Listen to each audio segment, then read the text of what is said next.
travel boom as people trying to get back to real life. Cyber criminals realize that, and they're not going to try to leave this stone unturned when it comes to pulling people's money away from them and into their own coffers. Hello, everyone, and welcome to the CyberWire's Hacking Humans podcast, where each week we look behind the social engineering scams, the phishing schemes, and criminal exploits that are making headlines and taking a heavy toll on organizations around the world. I'm Dave Bittner from the CyberWire, and joining me is Joe Kerrigan from the Johns Hopkins University Information Security Institute. Hello, Joe. Hi, Dave. Got some good stories to share this week, and later in the show, Greg Otto, who is Chief Cybercrime Reporter for Intel 471, we're talking about travel scams.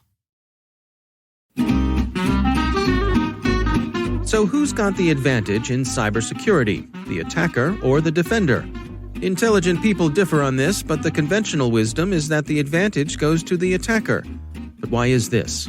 Stay with us and we'll have some insights from our sponsor, KnowBe4, that put it into perspective.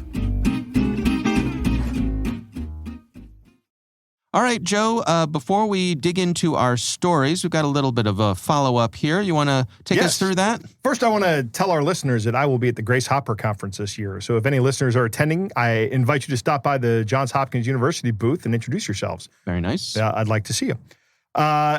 Kevin writes in, said, just listen to the deepfakes episode, which was a while ago, I think. Yeah. And a fear I have is that even if someone doesn't think they believe it or thinks they know it's false, the idea, the image, and the impression is now implanted in their brain and in their subconscious. This is an interesting assertion here. He goes on, and that will always influence their perception of reality. Think about political cartoons. They exaggerate someone's attributes. So even if you are looking at the real person, you can't not see those exaggerations. Remember Gerald Ford? Did he fall down often? No. But thanks to Chevy Chase and Saturday Night Live, SNL. You should say SNL. That's a lot easier to say than Saturday Night Live. Yeah. Everybody thought that Ford was a klutz.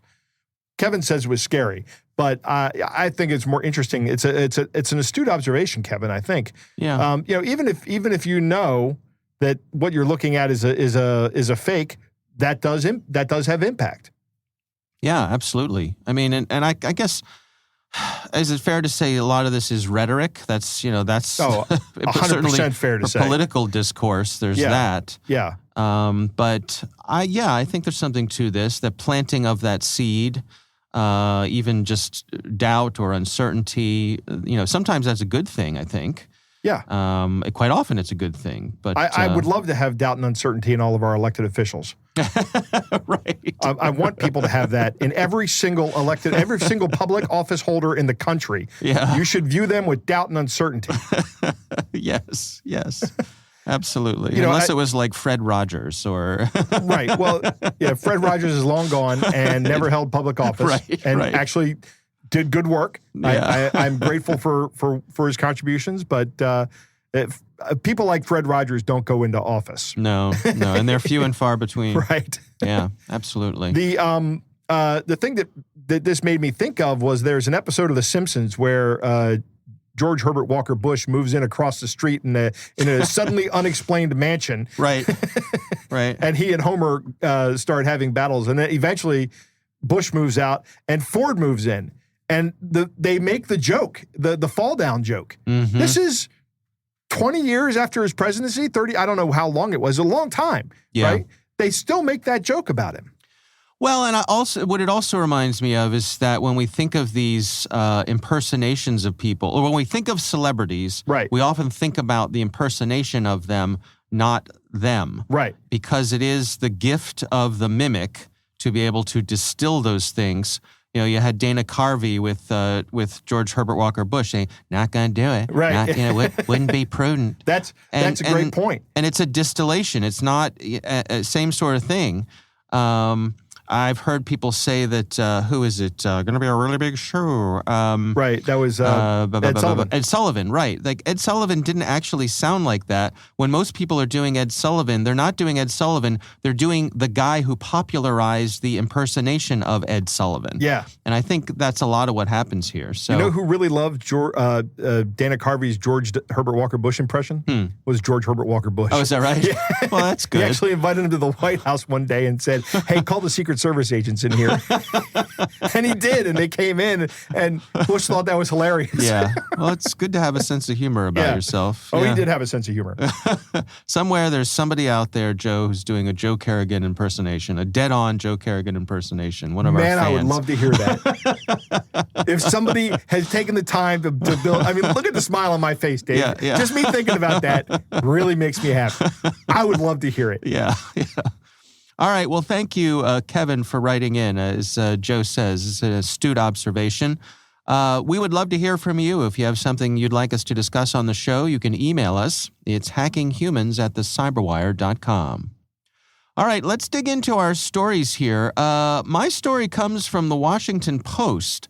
This is written by Justin Juvenal and Michael Bryce Sadler. The title of the article is D.C. Government Auditor Involved in Romance Scheme, prosecutors say.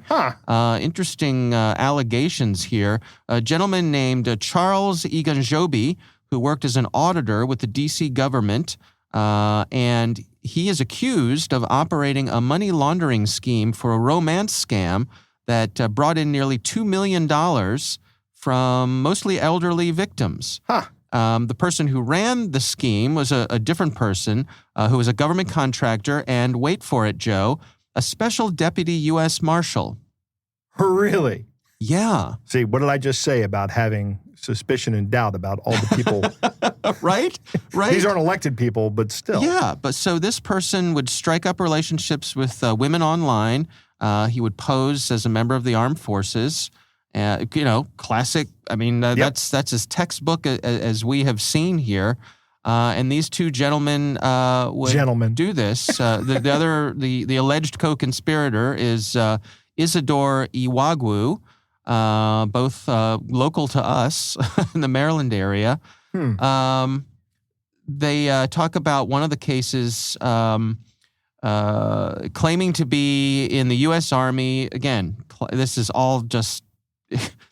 It's like they're reading the script, right? Right, like they've listened to Hacking Humans for the past 5 years. Right, exactly. Right. Says he's stationed at a U.S. Army base, has pictures of him dressed in his military uniform, of course, professing his love for this poor woman. She reciprocates, and he says that he's part of a unit that raided a terrorist organization, and they recovered millions of dollars in cash and gold.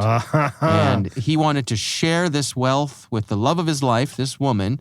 But in order to do that, she needed to pay $67,000 to a logistics company to help get the cash and gold shipped back to the U.S. Right. It's now, like an advanced fee scam. So it's a romance scam mixed with an advanced fee scam. It is. There's some good news here. The woman tried to send the money, but the banks detected it. The banks figured out that it was a scam, and they canceled the transfer. Excellent. And that's how, evidently, the jig was up, and they started looking at these two folks. Very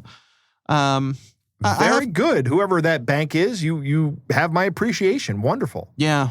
This article points out, again, that this person worked for the Justice Department. He provided security at government facilities, which meant that he was authorized to carry a firearm and had the power to arrest people because he'd been deputized as a special deputy U.S. Marshal.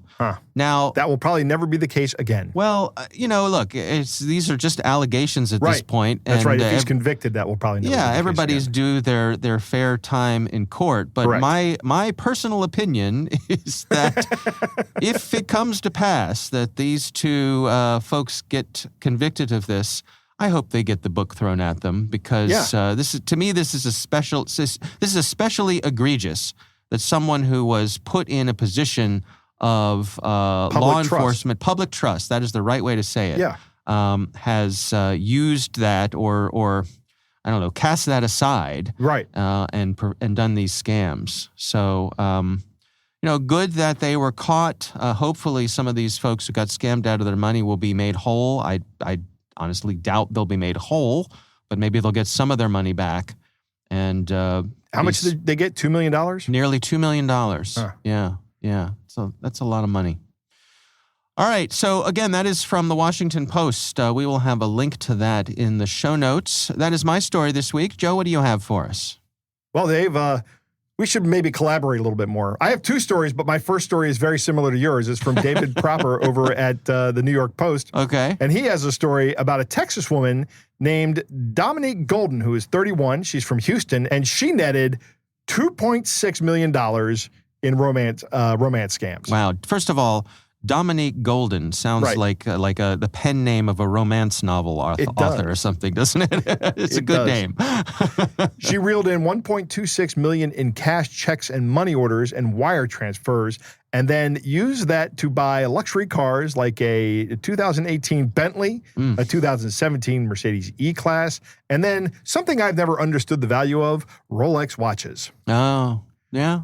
Well, she has agreed to forfeit those prized possessions along with 16-inch gold chains, a 24-inch gold chain, and 3 guns. Oh, wow. Because she lives in Texas. Right. When you cross the state line, you're automatically issued a couple of firearms. Have you been into a gun store in Texas? I don't know that I've ever been in a gun store, Joe. Okay. I mean, I've been to what's the big place over at Arundel Mills, the big sporting goods store? Oh, Dick's. Oh, no, not Dick's. No. That's Bass Pro Shop. Bass Pro Shops. Bass Pro, so I've right. been to a Bass Pro Shops where they sell plenty of guns, and I have taken the time to walk by and just sort of check out. But as you can guess, I'm not particularly a gun person. Right. I don't really have a problem with responsible firearm ownership or anything like that. I'm not an anti-gun nut. Right. But no, I have not had the pleasure of being in a gun store in Texas. I take it you have. I have, yes. I have. I went into one because I go to Texas frequently. I have friends down there that I visit. Yeah. We are talking about doing some hunting down there because one of my friends has a ranch, and there are pest animals that need controlling. Okay. So, I wanted to see if I could, but I just wanted to see what was available down there. It's an experience, Dave. Yeah. You should, if you ever, I mean, I don't think it's a dangerous experience, but it's definitely something worth doing. Huh. Anyway, she was also required to give up $11,000 from her Houston home and money that she had tucked away in the Bentley. Apparently, she just had wads of cash laying around. Just to stuff the glove compartment full of $100 bills, Right. as you do when you have a Bentley. So she also opened mailboxes and under assumed names like at mailboxes, et cetera. I guess that's gone now, isn't it? Just the UPS store. Yeah. So it looks like she has been busted. God, I mean, talk about not laying low or flying under the radar. Right. Excellent point. That's one of the things I've always, there's that little guy in the back of my head that goes, we could be criminals. All we have to do is not talk about it, not be flashy. Right. Or just do it once. Right. Or just do it once. You can probably get away with it if you do it once. But these guys do it over and over again. Yeah. The next story comes from Bill Shannon, who is at WTAJ up in Pennsylvania. And he's talking about Pennsylvania State Police who are warning residents about what they call quick-moving scam artists traveling from city to city and scamming just regular people as they go through. You are unaware of the caliber of disaster indicated by the presence of a pool table in your community. Go on. So these guys are running counterfeit jewelry scams. They're doing quick change schemes at local retail locations. They're snatching cell phones. They're going in the gym lockers and taking stuff out of there. They're doing jewelry store distraction thefts. And they're putting skimming devices on ATMs and self-checkout registers. Wow. So they've diversified their scam portfolio. Yeah. Pennsylvania State Police reminds people to stay vigilant and aware of their surroundings and consider the following recommendations. Number 1, use caution if approached by an individual attempting to sell gold jewelry. While it may be stamped 18K, it's likely not real. So I've said before, my wife and my son have experience in the jewelry industry. And one of the things that was a bone of contention in our household was that my wife would maintain that you can't stamp any jewelry with a 14 karat stamp or whatever carat unless it actually meets those requirements. And her father and I would look at her and go, sure you can. It's easy. Let's go step in the garage. Right. dear. Yeah, exactly. I'll make a 14K stamp. Right. And I'll hit a piece of aluminum with it and tell you it's 14 karat gold. Yeah. And there is this idea that this stamp on the gold is somehow a verification of the money, or of the value rather, of this gold. The gold, the actual gold content in a piece of gold. Pure gold is 24 carats. Yeah. Right. So if it's 12 karat, it's half gold, half other metals. And it has to do with the weight of, I don't know how exactly it's figured out, but that's about how it works. Okay. But there's nothing that stops people from just stamping these things. Sure. I've never understood why people put any faith in those stamps at all. It's like certificates of authenticity. Right. Yeah. I got a laser printer. Right. Exactly. Yeah. Right. I'll give you a certificate of authenticity Right. for it. What do you want it to say? Right. So, I mean, I wanted to touch on both these stories. One, it looks like they've busted a bad guy down in Texas who's been scamming men out of money. Remember that romance scams are an equal opportunity scam. They will go after men. They'll go after women. It doesn't matter to them. Yep. As long as you have money, that's all they care about. Yeah. Everybody wants to love and be loved. Yep. And that's just that's the human condition, isn't it? It is. Yeah. Probably a big part of it. Yeah. All right. Well, Joe, it is time to move on to our catch of the day.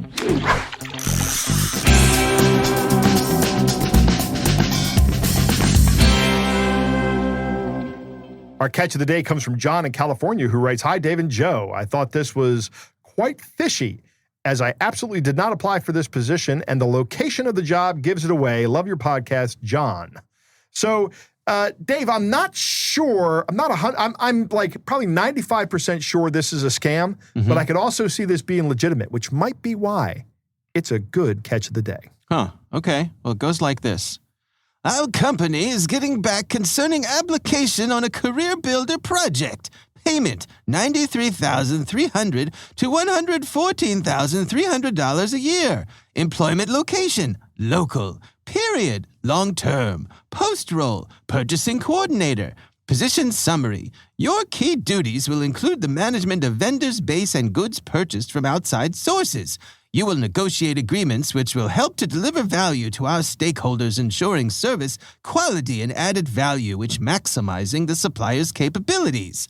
General responsibilities and duties include secures quotes from qualified vendors of required resources to obtain most favorable price terms and services to meet production plan, prepare plans and discuss long-term contracts and pricing, maintain supply chain activity including controlling supplier selection, inducting, evaluating, and tracking vendor price, quality, and delivery activity, control logistics to be sure of goods timely shipment with required documentation. Necessary skills, employment eligibility in the U.S. or permanent resident status, must be detail-oriented, methodical, and well-organized. Ability to do duties in a group. Have an ability to build morale and group commitments to goals and objectives. Must be able to work flexible schedule, overtime, weekends. Ability to work flexible schedule, 24/7. Skills on Microsoft Office, Outlook, Excel, Word, and Office equipment. Legal DL and driver background as required. To begin the application process, please attach your resume. Notice only persons with resume will be looked through. So actually, now I'm 100% sure it's a scam now that I've gone through this. Yeah. This is almost certainly some kind of employment scam, or if it isn't an employment scam, it's a job you don't want. You have to be able to work 24/7. No. Seems a bit much. Yeah. I'm not doing that. Not for any amount of salary, let alone a what would be considered a well above the median salary here. Although it's listed not as salary or as wages, but as payment. Right. The employment role or employment location. This is what John was pointing out, is local. It doesn't say remote. It says local. Right. Right. Local could be anywhere. Right. Exactly. These guys just put that in there so people fill in the blanks in their head. That's one of the things these scam artists try to do is get you to fill in your own blanks. Yeah. Right? Yeah. There is a lot of bad English in this that hopefully nobody ever posting a job would ever put out. But, some business owners, English isn't their first language. Maybe they would put this out. Right. Right? But yes, this is almost certainly a scam. First off, they want you to send a resume to a different address than the address that it came from. That's a red flag. These addresses are Yahoo addresses and Gmail addresses, not corporate email addresses. That's a red flag. The fact that they want a resume and demand it and say your application won't be considered without one, that's probably just so they can gather your information. Your resume has a ton of information about you on there. I was recently, about a year ago, my wife was looking for a new job. And I said, look, just put your name, your cell phone number, and your email address on it. They don't need to know your address. They just don't need it. They don't need it until you're filling out your paperwork for working there. Yeah, it's an interesting point. Right. All right. Well, thanks, John, for sending that in. We do appreciate it. Again, we would love to hear from you. You can email us. It's hackinghumans@thecyberwire.com. You know what I might do, Dave? What's that? Is I might make up a resume that's just like, my greatest achievement, my crowning achievement in my career is my vast collection of all office supplies. And then send it to these guys. They just make a complete farcical resume. Right. See what happens.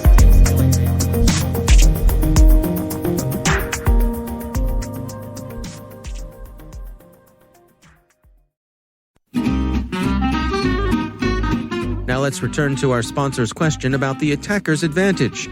Why do the experts think this is so? It's not like a military operation where the defender is thought to have most of the advantages. In cyberspace, the attacker can just keep trying and probing at low risk and low cost, and the attacker only has to be successful once. And as KnowBe4 points out, email filters designed to keep malicious spam out have a failure rate of over 10%. That sounds pretty good.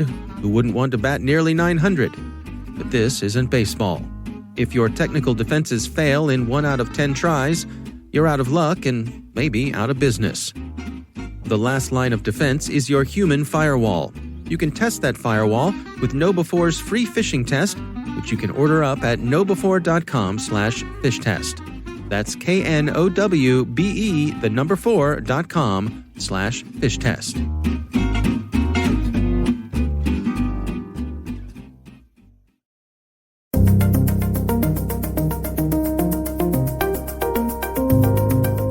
Joe, I recently had the pleasure of speaking with Greg Otto. He is the chief cybercrime reporter for security company Intel 471, and our conversation centers on travel scams. Here's my conversation with Greg Otto.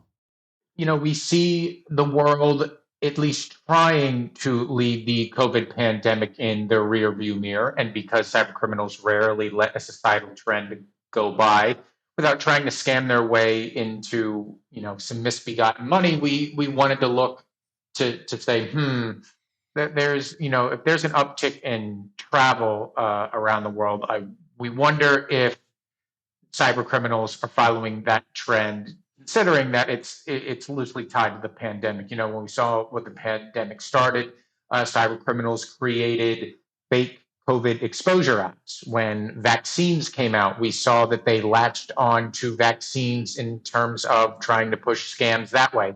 So as travel starts to head back to pre-pandemic norms, of course, cyber criminals are not far behind, offering all types of travel scams and going after people's travel data in terms to make more money on the cybercrime underground. Well, let's dig into some of the specific things you all are tracking here. What grabbed your attention? Off the top, the targeting of travel accounts is something that is top of mind. Multiple actors across cybercrime forums are selling credentials tied to travel-related websites, specifically those that log mileage reward accounts. This was a big thing pre-pandemic, where cybercriminals learned that all these reward miles and frequent flyer miles, they have value, even though they're not something that is necessarily on the level of money. They do have value. And a lot of these travel companies, whether it's the airlines, travel agents, anything in between, you can redeem these miles for free flights, and they have to store them somewhere. So they're stored in the technology that these companies use, and cyber criminals are trying to access these accounts to steal these mileage points and then kind of just cash them out on their own. Turn around, sell them, for 10, 20, 30 cents on the dollar on the cybercrime underground. And, any money that they can pull from them, that's great because it's not theirs and it's all profit. So we've observed actors posting advertisements seeking help in targeting the accounts that have, at least 100,000 miles. And, these respective rewards points can be resold to other actors looking to conduct similar types of travel fraud activity with these mileage points. Yeah, it's particularly interesting. I think a lot of folks, keep an eye on their bank account and probably have different alerts, to trigger if something unusual happens. But I can imagine a lot of people don't keep as close an eye on their miles. So it seems to me like this could be something where if something did get breached, it might take a little while for someone to even notice.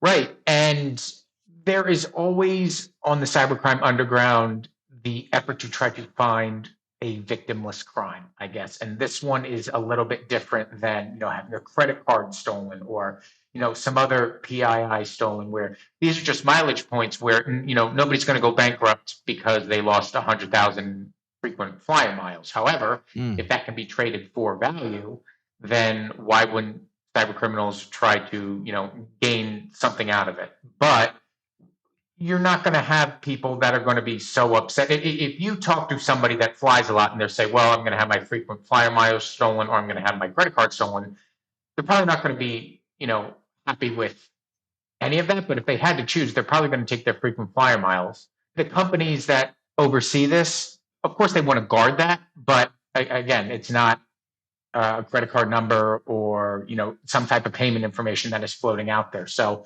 there's a little bit of a sweet spot for cyber criminals and everybody involved in the scheme to say, okay, there's not a lot of monetary loss here, but then again, there is still some value there. So they have found the value and want to steal it for their own right. Yeah, I could imagine also it's a situation where, it's not like law enforcement is going to be closing down borders to go after folks who are, stealing mileage, right? Right. Yeah. One of the other things that you all track here are ransomware attacks, which certainly have been in the news. How does that intersect with travel?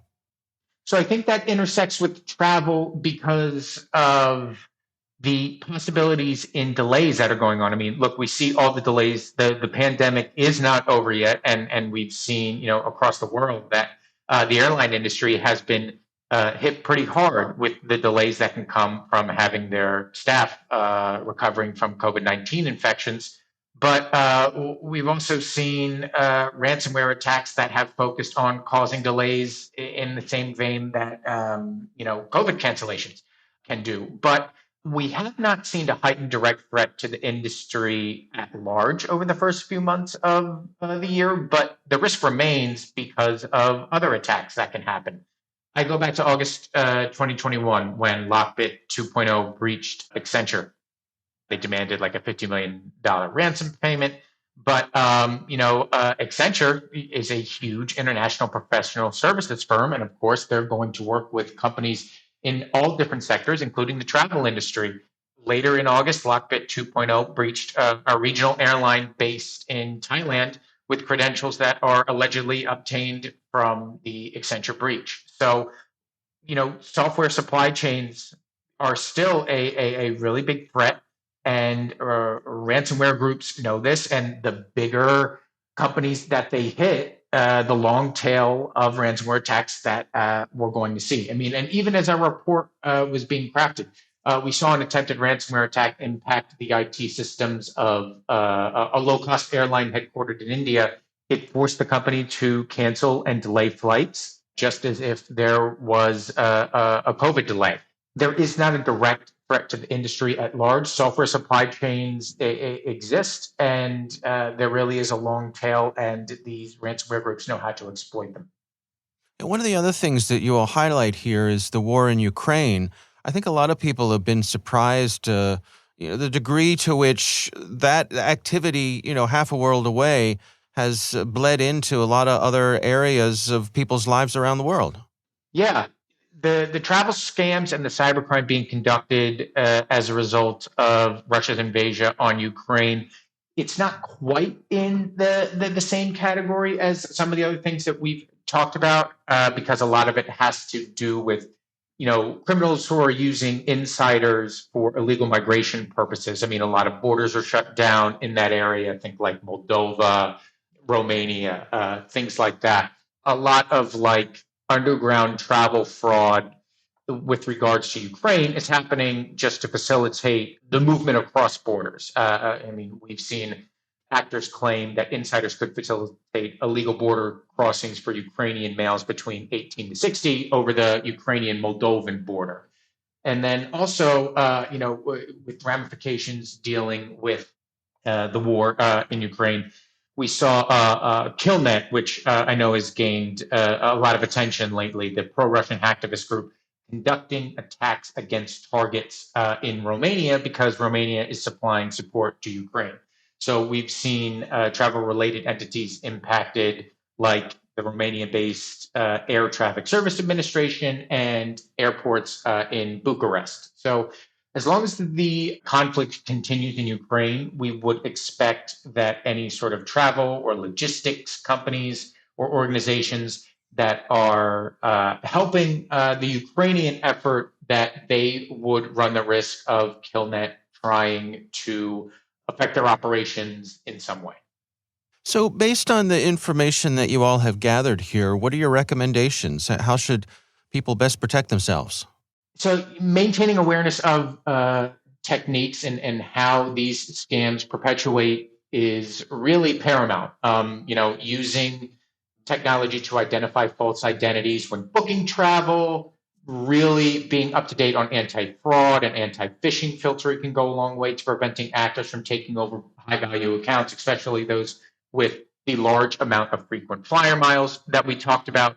And then if you're an individual that is looking to travel, refraining from responding to unsolicited vacation offers and being smart about payments and booking directly through reputable service can prevent the likelihood of being scammed. Because like I said, the travel boom, as people trying to get back to real life, cyber criminals realize that, and they're not going to try to leave this stone unturned when it comes to pulling people's money away from them and into their own coffers.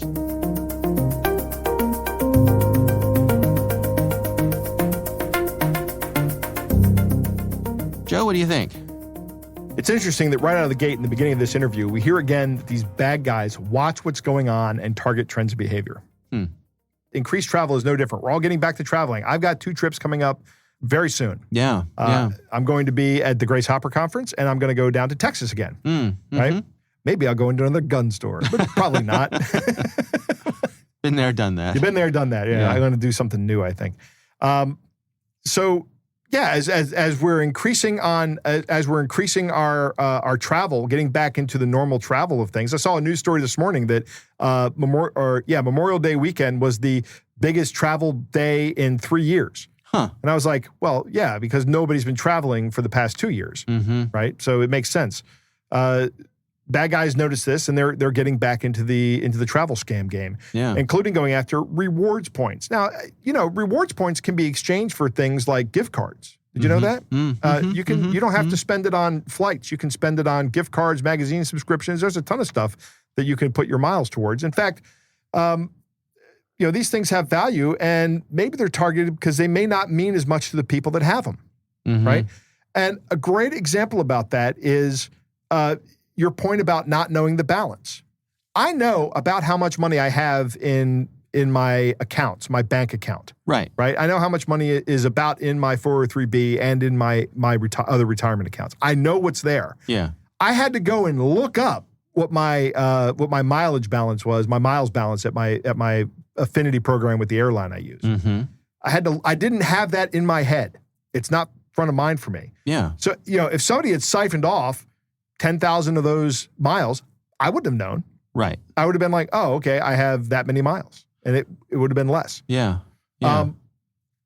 Companies may not care as much about it either, right? Because it's not a credit card number, Right. Maybe the customers don't really care. If you breach credit card numbers, people are going to be upset about that. But if customers lose these miles because of their own operational security shortfalls, then the company might be like, oh well, and the company can always just go, well, we'll just give you miles back. Yeah, right. And I don't know if it costs them anything. It probably is a loss for them. Yeah, there's probably some kind of accounting thing they have to do because it does have value. But to your earlier point, if I lost, I don't know, 5,000 or 10,000 miles, I probably wouldn't even notice. Right. The story about the small airline getting hit because Accenture was breached is kind of troubling to me. This is something that I don't think that a lot of people in the security industry think about, is the exposure because of vendors and customers. If you have customers and vendors who have access to your systems and they get breached, then you need to update those access tokens, whatever those are. Because this case here, these guys just, when they exfiltrated that data from Accenture, they said, oh, look, here's some login credentials for a small airline. I'm just going to walk in there and put ransomware on their computers and demand money from them. Right. That was a no-brainer for these bad guys.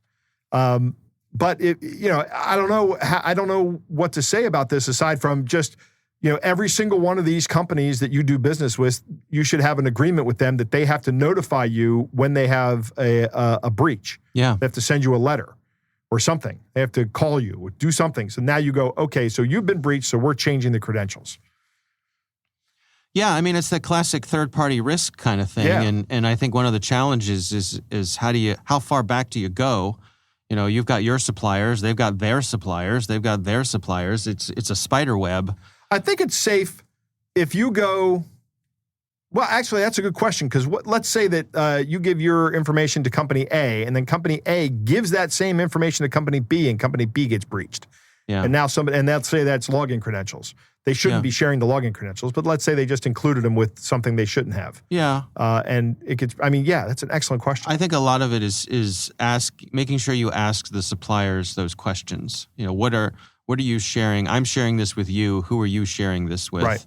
That sort of thing. Just make sure, and you can absolutely stop this dead in the tracks by requiring multi-factor authentication with a hardware token. Yep. And then nobody gets in. You say, if you're going to access our systems, you need to use some hardware token to get in. Yeah, absolutely.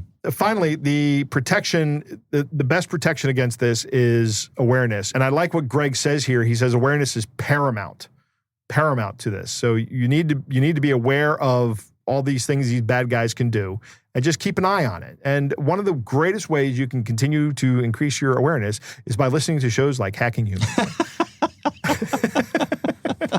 So keep listening.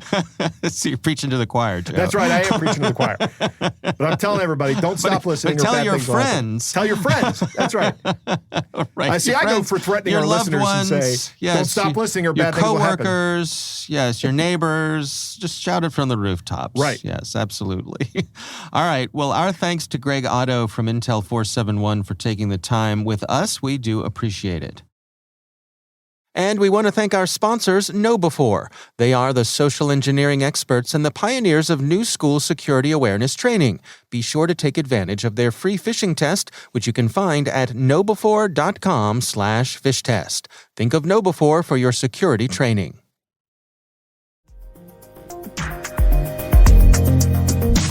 That is our show. We want to thank all of you for listening. The Hacking Humans podcast is proudly produced in Maryland at the startup studios of Data Tribe, where they're co-building the next generation of cybersecurity teams and technology. Thanks to the Johns Hopkins University Information Security Institute for their participation. You can learn more at isi.jhu.edu. Our senior producer is Jennifer Iben. Our executive editor is Peter Kilpie. I'm Dave Bittner. And I'm Joe Kerrigan. Thanks for listening.